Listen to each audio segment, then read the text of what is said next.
ఒకరోజు రాజా. అది సండే రోజు. ప్రతి సండేలానే గట్టు ఇంకా చింకి సొసైటీలో ఆడుకోవడానికి వెళ్ళడానికి రెడీ అవుతూ ఉంటారు. గట్టు చాలా ఫాస్ట్గా బ్రేక్ఫాస్ట్ చేస్తుంటాడు. నువ్వు ఏం చేస్తున్నావు గట్టు? అమ్మా, అసలు టైం లేదు నా దగ్గర. త్వరగా నేను బ్రేక్ఫాస్ట్ కంప్లీట్ చేసి గ్రౌండ్కి వెళ్ళాలి. కానీ తొందరెందుకు గట్టు? ఈరోజు సండే, ప్రశాంతంగా ఉండే రోజు. ఈ సర్ప్రైజ్ మీకు కాసేపట్లో తెలిసిపోతుందిలే. అమ్మ కిచెన్లోకి ఆలోచించుకుంటూ వెళ్ళిపోతుంది. గట్టు మెల్లిగా తిను, మనకి ఏ ట్రైన్ మిస్ అవ్వడం లేదు. చింకీ, నీకైతే తెలుసు కదా ఈ రోజు ఏం జరగబోతుందో. ఒకరోజు రాజు ఎవరవబోతున్నారో. బింగో అరుస్తుంది, ఇంకా ప్లేట్ మీదకి దూకుతుంది. బింగో, రాజా టిఫిన్ మీద కన్ను వేయకు. కానీ దానికోసం టిఫిన్ కూడా ప్రశాంతంగా చేయాలి. నేను ఈరోజు రాజు అయి తీరుతాను. రాజా, ఇప్పుడు ఇదెక్కడ కొత్త ఆట? నేను ఒకరోజు రాజు అవడానికి నేను పాసింగ్ ద బాల్ గేమ్ని గెలవాల్సి ఉంటుంది. పాసింగ్ ద బాల్ ఏంటి? పాసింగ్ ద బాల్లో ఎవరైతే ఆఖరి వరకు బాల్ని పాస్ చేస్తారో వాళ్లే రాజు అవుతారు. బింగో బాల్ని చూసి ఆనందంగా ఎగురుతుంటుంది. అరే బింగో, నువ్వు ఆడలేవు, నువ్వు రెఫరింగ్ చెయ్యి.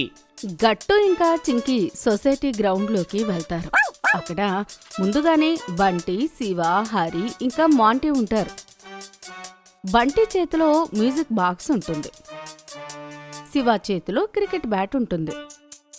అతను కన్ఫ్యూజన్తో అటు ఇటు చూస్తూ ఉంటాడు. చూడండి, రాజా సాబ్ వచ్చాడు. ఏంటి గట్టు, ఇవాళ నువ్వు కాన్ఫిడెంట్గా ఉన్నట్టున్నావు. అవును, రాజు అవ్వటం నా తలరాతలోనే ఉంది. సరే సరే, డైలాగులు వేయకు, గేమ్ స్టార్ట్ చేయి.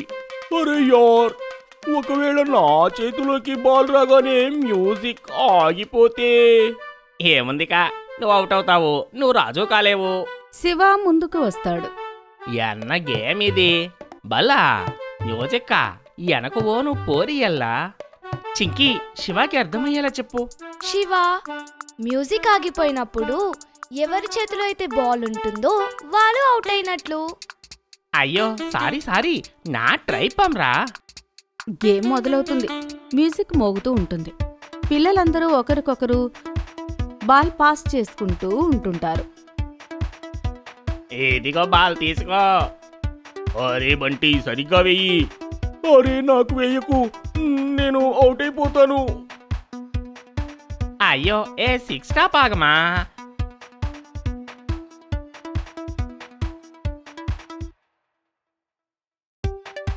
గేమ్ ఇంకా ఆఖరి వరకు వస్తుంది.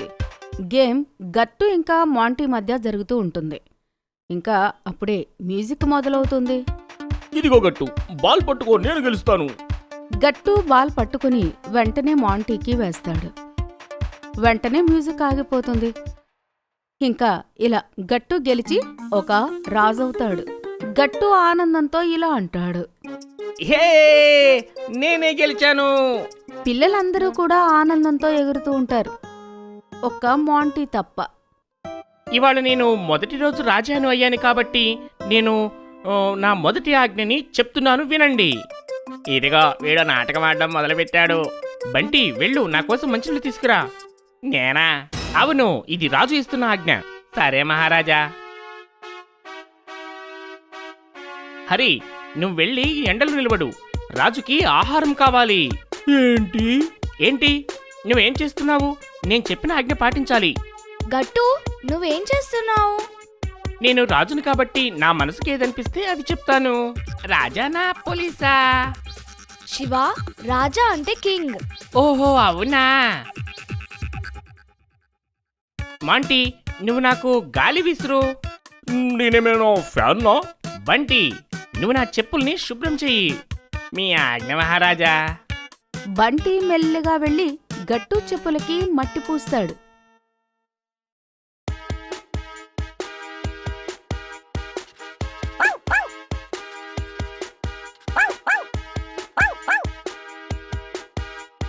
అరే, నా చెప్పులు ఇంకా మురికిగా అసలు ఎలా అయ్యాయి?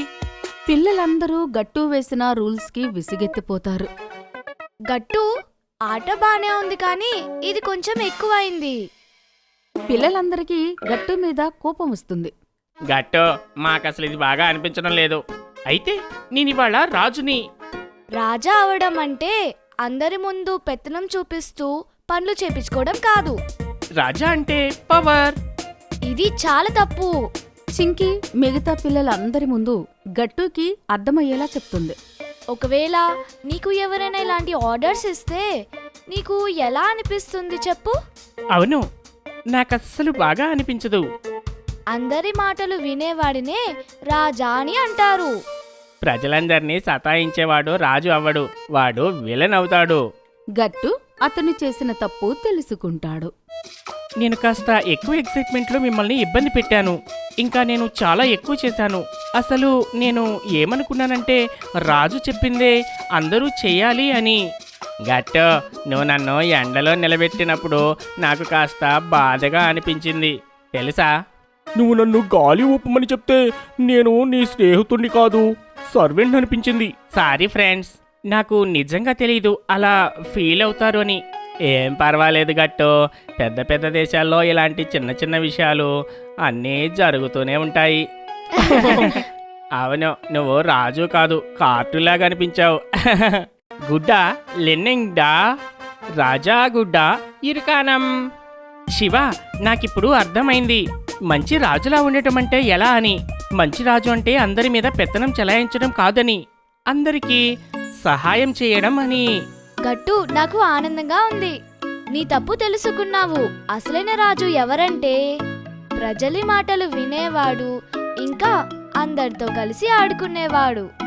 అతన్నే రాజా అని అంటారు. అయితే ఇప్పుడు మంచి రాజు యొక్క మొదటి డెసిషన్ ఏంటి? మళ్ళీ గేమ్ మొదటి నుంచి మొదలు పెడదాం, రాజు లేకుండా. గట్టు ఇలా తన తప్పు తెలుసుకుంటాడు. పిల్లలందరూ కలిసి మళ్ళీ హాయిగా ఆడుకుంటూ ఉంటారు. బింగో మధ్యలో గెంతుతూ ఉంటుంది. అరే, బింగో రాజు అయింది. మీకు ఈ వీడియో నచ్చినట్లయితే లైక్ చేయండి, షేర్ చేయండి, కామెంట్ చేయండి మరియు సబ్స్క్రైబ్ చేయండి.